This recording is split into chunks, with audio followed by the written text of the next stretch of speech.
marketing, explosive growth, and revolutionary secrets that can catapult your business to new heights. You're now listening to the Underground Marketer Podcast with your host, Tudor Dumitrescu, the one podcast devoted to showing new businesses how to market themselves for high growth. Welcome to the Underground Marketer. This is the place where we deliver the real truth about marketing and explore big ideas that can help new businesses thrive and grow into big ones. I'm your host Tudor, and today we're going to discuss the concept of unique mechanism and the role it plays in advertising. More specifically, we're going to look at how markets develop and why unique mechanisms are an absolute necessity in the modern world when it comes to advertising, and basically why your products actually need a unique mechanism in most cases to be successful. So the first thing we have to discuss is how markets develop over time. And some of you may know about the product adoption curve. Basically, it looks like a bell curve, and it shows how a market, a group of consumers, starts adopting a new product, a new invention. Basically, when the new product, the new invention is new, there's nothing like it out there. There's only a small percentage of innovators and early adopters who are going to be interested in it and interested to buy it and to use it, right? And the mainstream is still not going to be interested in the product. They're too skeptical. They don't have the tendency to look for what's new, for what's better all the time. So they're not going to be interested in it up front. First, you're just going to have the innovators and the early adopters. And after that, if the product is marketed well enough, then it will cross the chasm, as the talk goes in marketing. And this actually comes from a great marketing book, Crossing the Chasm by Geoffrey Moore. It's one of the top books that I recommend. Anyway, so through effective marketing, a new product, a new invention can become mainstream. It can cross the chasm from the early adopters to the mass market. And then it gets adopted by the mass market, which is the majority of people. So if you think about something like social media, or social media like Facebook, right? So initially Facebook was used by some early innovators and visionaries, the students at Harvard and later at other universities and so on. At some point it crossed the chasm and it became mainstream, and nowadays everybody has Facebook and everybody is using it. Everybody has a profile on it. There's over 1 billion users. Basically it went mainstream.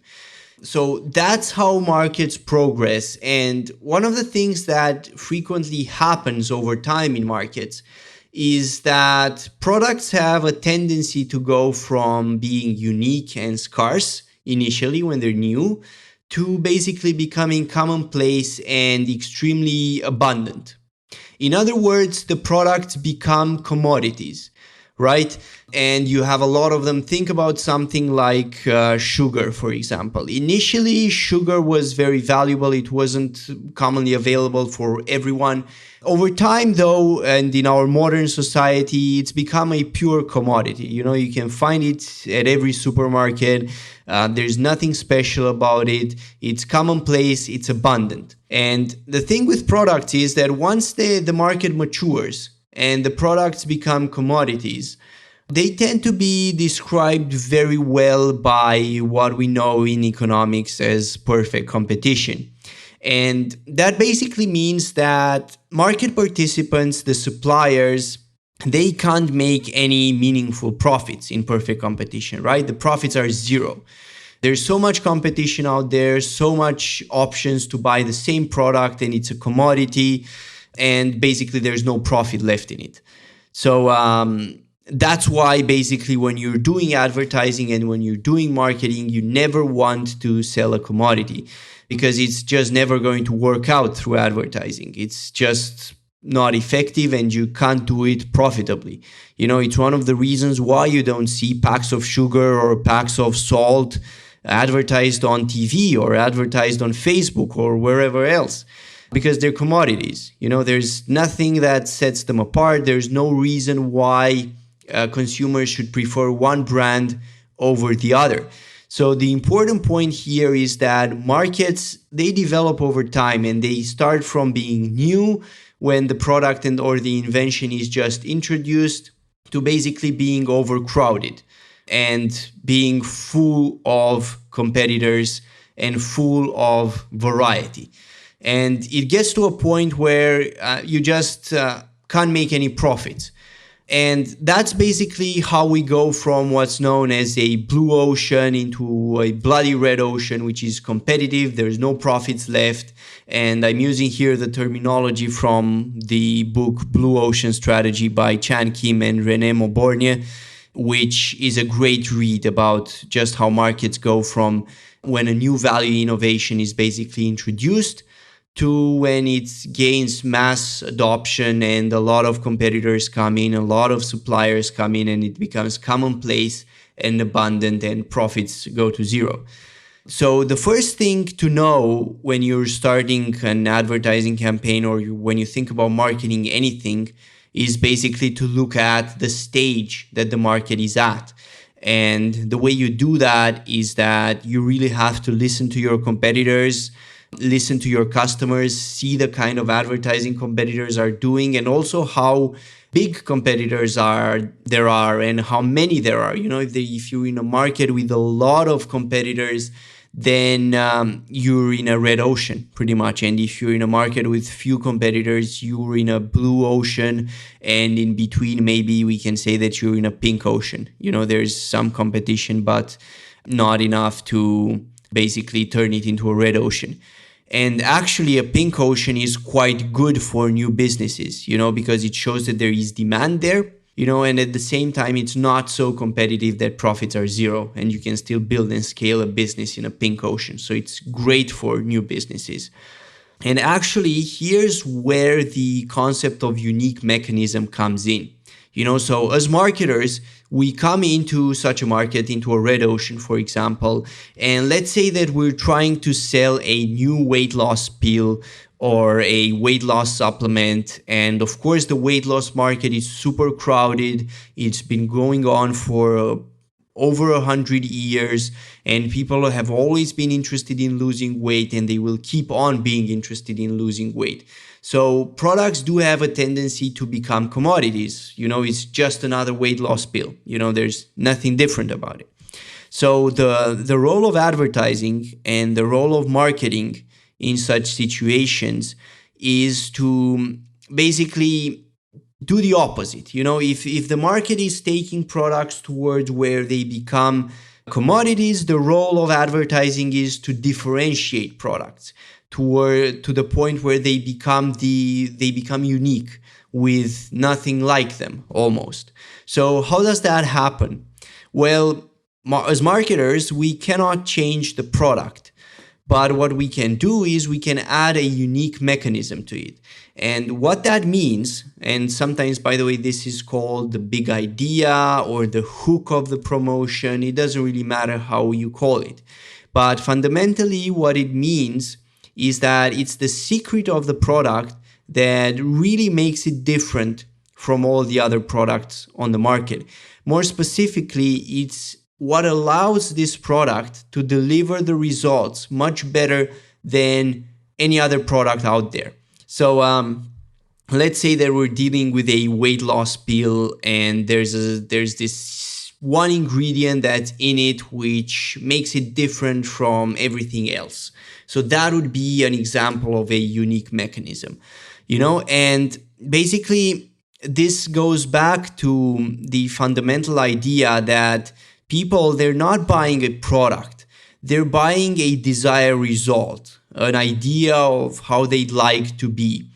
So basically what you're doing with the unique mechanism is you're tapping into people's frustrations, and you're basically saying, look, you tried everything to lose weight, for example, and it didn't work out because you didn't have this one unique mechanism. And so now you need to try this product because this is different. It has the unique mechanism and it's going to work for that reason. So that's basically how you can use a unique mechanism to put trust back into the market. Because what happens as the market matures is that consumer skepticism grows, all products are seen as the same, they have no reason to prefer buying your product over any other product. And what actually happens if you just advertise weight loss pills or whatever, and you drive people to your ads, right? You get traffic to your ads, and you just create buy-in for the general category of the market, weight loss pills. And the next thing people do is they just go on Google and they search weight loss pills, and they've already forgotten about you. And that's not what you want to happen. What you want to have happen, right? You want to capture people's attention. You want to make sure that they remember your product and that they actually end up buying your product. So using the unique mechanism is what actually leads in the opposite direction of commoditization, of products becoming commodities and becoming the same. The unique mechanism is what actually leads towards differentiation and ultimately profits. Because remember, the laws of economics are quite clear. If products are commodities and if the competition is perfect, then the profits are zero. Nobody can make any profits. So you want differentiation. That's what's actually going to bring you profits. And we can look at several examples here. I have two which are top of mind. So for example, in the workout or in the fitness niche, we had a lot of programs, how you can get this sexy looking body with minimal work and so on. And the audience, the market was highly saturated. So along came a program like P90X, which introduced a different unique mechanism, which was more believable than the other programs, and basically said that, look, your muscles aren't growing because you're not using this unique mechanism, which was muscle confusion. You're not using muscle confusion, which was actually a rebrand of a technique that already existed actually, and a lot of other programs were using. They just rebranded this, they called it muscle confusion, and off they went. And P90X became a massive success. Or another example that I like to give is basically in sales programs, right? So you have sales programs for organizations. They need to train their people to become better salespersons. And the field is crowded. There's a lot of training organizations out there, a lot of sales programs. How are they different? How can you stand out? And the answer is that you can stand out through an effective, unique mechanism. And that's what Jordan Belfort did. Of course, Jordan Belfort also had his positioning as a superstar salesman, which definitely helped. But his unique mechanism was also great. And his unique mechanism is actually the straight line persuasion. So some of the concepts that Jordan teaches in his course you can find elsewhere. But the one different thing about it that you cannot find anywhere else is the metaphor of the straight line in sales. That the goal of sales is to take customers on a straight line from the first interaction to where they give you their money, right? And Jordan uses the concept very effectively to basically showcase why his training and his program is entirely different. And it's different because it actually keeps you on the straight line, and the straight line is the shortest distance from that initial contact to getting the sale. And it's a very powerful metaphor. It's a very powerful, unique mechanism. And it caused his program to, blow up and him to become famous for straight line persuasion. So that's the thing. The unique mechanism really is the most important part of an advertising campaign. So I can tell you that a strong, unique mechanism, if you have it, you can achieve success even with poor copy and poor copywriting.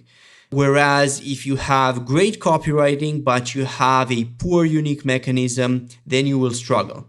Even with the best copywriting out there, if your unique mechanism isn't strong enough, you're going to struggle. And that's why it's super important. It's literally the most important thing and the number one thing that you should spend your time working on. You shouldn't spend your time wondering about the headline or about this and that. The thing that you need to wonder about most is your unique mechanism. Do you have the right unique mechanism?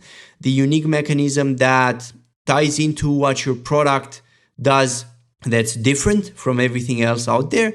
The unique mechanism that tells people why they should prefer your product over all the other options out there. And finally, the unique mechanism that they can trust. The unique mechanism that tells them basically why they shouldn't go for any other products or why they failed when they tried other products and why they will succeed with yours. So again, spend most of your time coming up with the unique mechanism. And now, of course, I can already hear you asking, well, how can I come up with a unique mechanism? And to help you with this, I actually have a 5-step process. And I use this inside my agency all the time when doing client work, when engaging with a new product, when starting a new promotion or a new sales funnel. So I always use the same process, and it has 5 steps. And basically the first step is that you want to start with your customers. And basically this step finishes once you have a finished buyer persona or customer avatar. So it's known in both ways, but that's what you're going to try to build here. So you want to ask yourself, who is the ideal customer for this product or service? And you want to look both into the demographics, so basically the age groups, are they male or female or both? Did they go to university, their income level, that sort of information. And also, more importantly, the psychographics, as in what do these people like to read? Who do they like to follow? What sort of content do they engage with? What really makes them tick? What's their psychology like? What sort of psychological things are they dealing with? And basically you also want to look at the people who have already bought maybe your product or maybe another similar product and ask yourself, what do they like? What don't they like? What keeps them up at night? What are their frustrations? What are their pain points? And another useful trick here is to basically look at how people talk about competitor products and actually look at the language that they're using. When they're not satisfied with the product, what do they say? What words do they use? Because you want to talk with your customer from the same place that the customer is at. If he's using a certain language, you want to mirror that language. Because when you mirror somebody's language, that person feels understood, and they feel understood on an emotional level. They feel that you like them. That's why you're using the same words that they're using, and you get them. You get their pain, you get their frustration, you get their desires. And that builds trust, and it gets them to actually trust that you may have the right solution for them. So that's what I would say. A good technique here is to go ahead and basically look at reviews that people may be leaving about the products. Those are great to discover deep pain points or desires that are hidden and that you basically don't know much about. And when you look at reviews, generally you want to go for let's say that the reviews are from 1 to 5 stars. You want to look at the 3-star reviews most of the time. And the reason why is because generally the 5-star reviews, they're just people who are like, oh, this is great, whatever. They're not thinking very much about the product. And the 1-star reviews, they're people who are bitter, and they don't think rationally. They just say they're just bitter. Maybe the product was delivered late, or they just had a fight with their spouse and they're angry and they're taking it out on the product. Who knows? But they're going to be biased. They're not going to be very accurate. Whereas the 3-star reviews, they're generally from people who think a lot about the product and about the experience, and they weigh both the good and the bad of it. So those are very useful. And you can look at other products that you find out there or your own product even.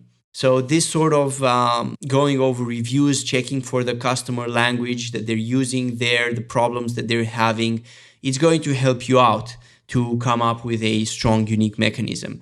And basically you want to tie all this together and build a buyer persona. Have a very clear idea of the demographics that you're dealing with, the psychographics, what keeps these people up at night, what motivates them, what sort of pain points they have. Once you have that, you want to start by looking at the competition and at the offers that your competitors are putting out there, and basically asking yourself what's already resonating, what's already working out there. And the important thing here is that you look at competitors with a similar position to yours.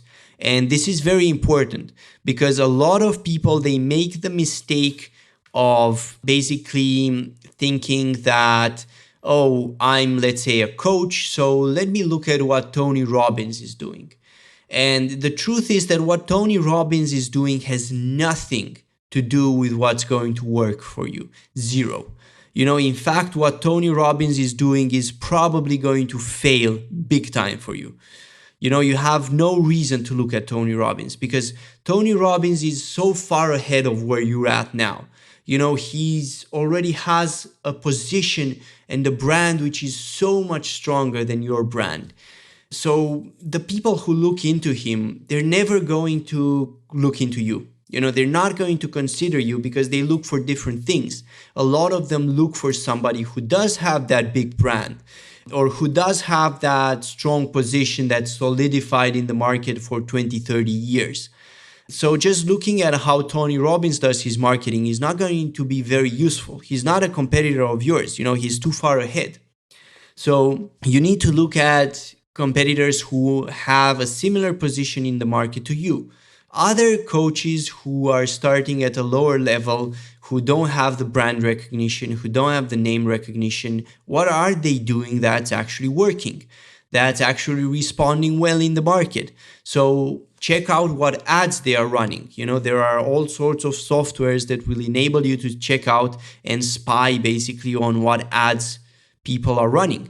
So use that and basically check out what ads are they running, what offers are they putting out there, what are their claims like, how do they get to their audience, how are their claims related to what the general market is putting out there.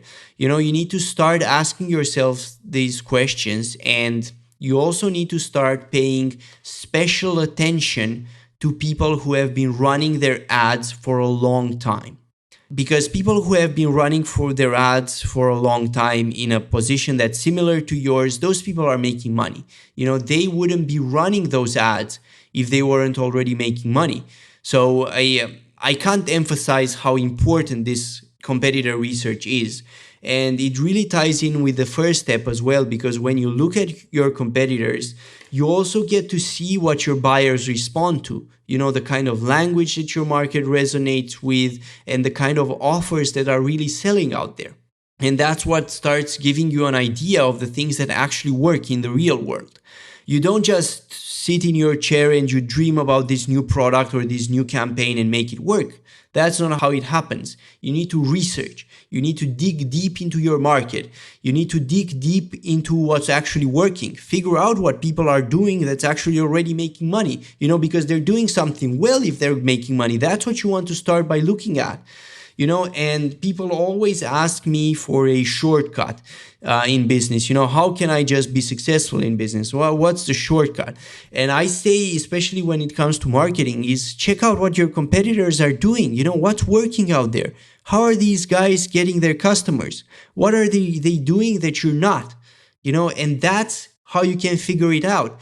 And that's why I said earlier that starting out in a pink market, in a pink ocean, is a lot of times better than going straight for the blue ocean.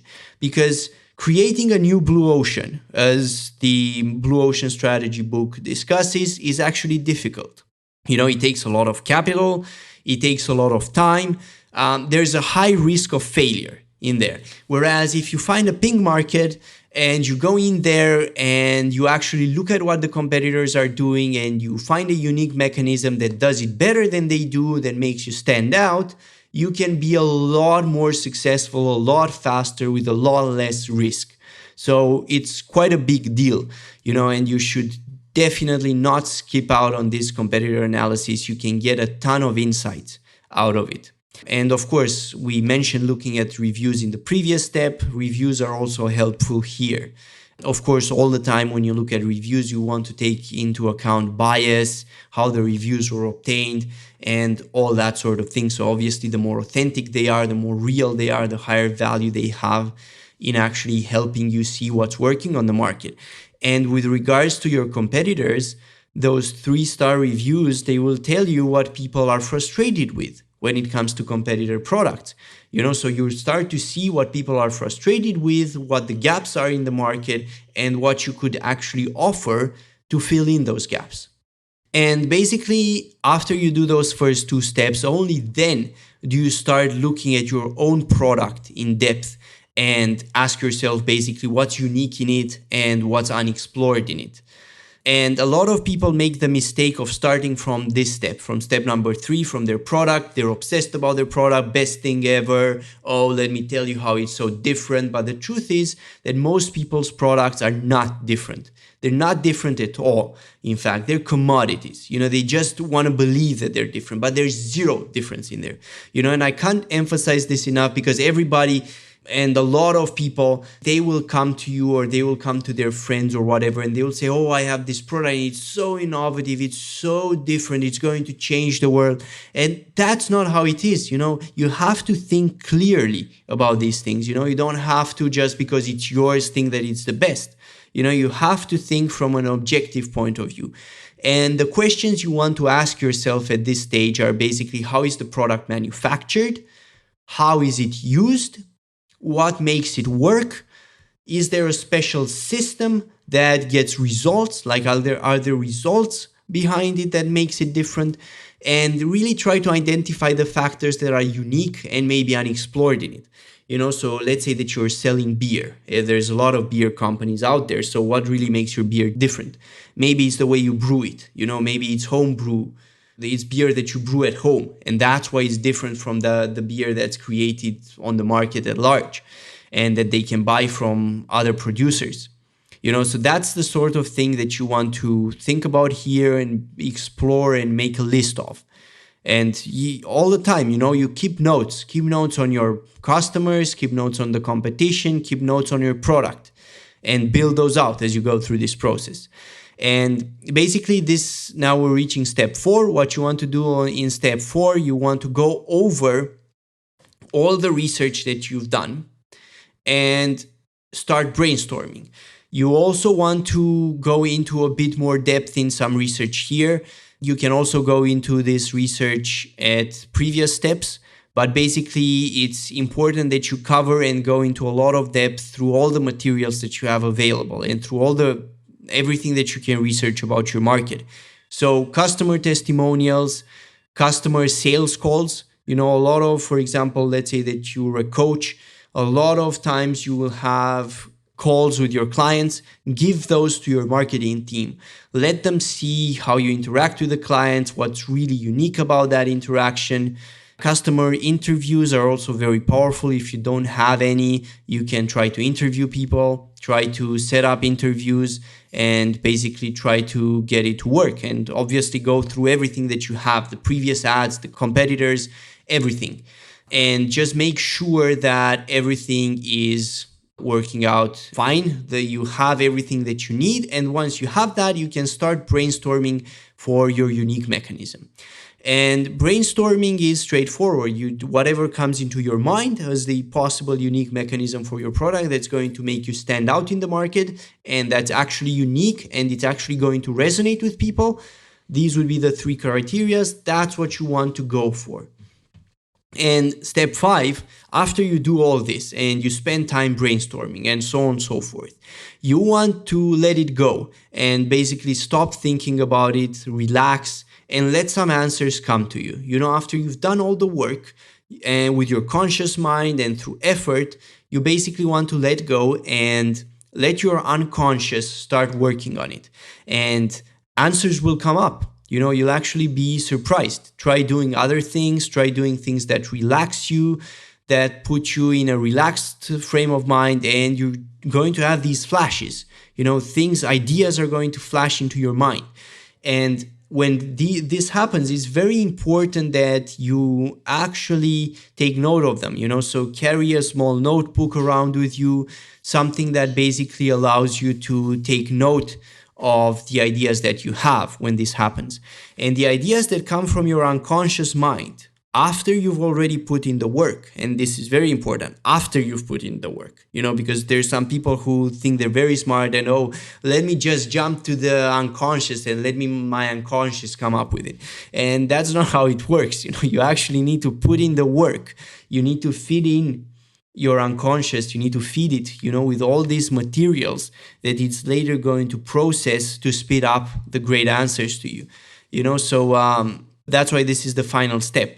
And answers will start coming into you in a flash, basically, record them, and then think about them later and pick a unique mechanism. And then after you have your unique mechanism, you can start building out the rest of your campaign, the landing pages, the ads, the funnel, and so on. But the unique mechanism really is the starting point. So to review, basically, because we've covered quite a lot of ground today, we started out by talking about how markets progress towards commoditization and how products are taken into the market, how they're adopted. We talked about the product adoption curve and how as products are commoditized, they tend to eliminate profits. We tend to go towards that stage of perfect competition where profits are zero and there's little differentiation between the products, and you basically can't make any money by advertising them. And in order to solve this problem, marketers, to basically keep their markets evergreen and make sure that profits are not annihilated, marketers need to come up with differentiation. And the most important factor to differentiate your product is the unique mechanism. The one thing that makes your product different from the other commodities.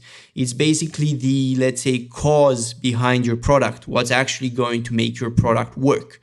And obviously, to come up with the unique mechanism, I shared the 5-step process that I use. Step number 1, look at your customers. Step number 2, look at the competition. Step number 3, look at your own product. Step number 4, review all your notes and start brainstorming. And finally, step number 5, let go. Stop thinking about it. Do something relaxing and let your unconscious come up with the answer. And that's basically how the process that I use and that I ask copywriters that work with me and other marketers that work inside my agency to use. And that's how we actually come up with effective, unique mechanisms that work. And remember what we said, the unique mechanism truly is the most important element of your promotion, of your marketing, of your advertising. With the right unique mechanism, you can make a lot of mistakes and things are still going to work out. And the opposite is also true. If you don't have a strong unique mechanism, then no matter what you do, it's not really going to work out. You're going to struggle. Even if you have great landing pages, great copy, a superstar funnel, and so on. So this is really, really important. So that's pretty much it for today's episode. So stay tuned for the next episode. And until next time, keep growing your business and providing massive value to the world. Remember, you are the reason why we're all growing richer, our freedoms are expanding, and we're all living in greater prosperity. See you next time.